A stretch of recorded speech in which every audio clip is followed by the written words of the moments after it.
Gusto mo rin ba ng makinis at glass skin katulad ng mga artista pero hindi mo alam kung paano? Simple lang naman ang paraan, gumamit ka ng skincare. At ito ang maire-recommend ko sa inyo na Mistisa Melasma Rejuvenating Skincare Set. Napakadali lang gamitin. May 3 steps ka lang naman na susundin kung paano gamitin itong Mistisa Melasma Rejuvenating Skincare Set.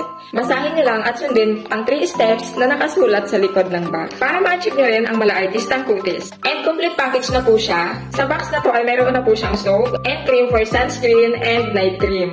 At mayroon din po siyang kasamang toner. At itong Mistisa Melasma Rejuvenating Skincare Set ay complete package na po siya dahil mayroon na po siyang niacinamide and glutathione. Kaya super nakaka-hydrate and glowing skin. Nakakatulong din siya para ma-reduce yung pagiging oiliness ng face natin. And at the same time ay natutulungan tayo nito para ma-achieve natin yung pagiging glass skin. At napakabango po ng amoy niya. Yung parang bagong ligo ka lang, ganun ka-fresh. Kung gusto mo rin magpaganda, ayan ang link sa baba at mag-check out ka na rin.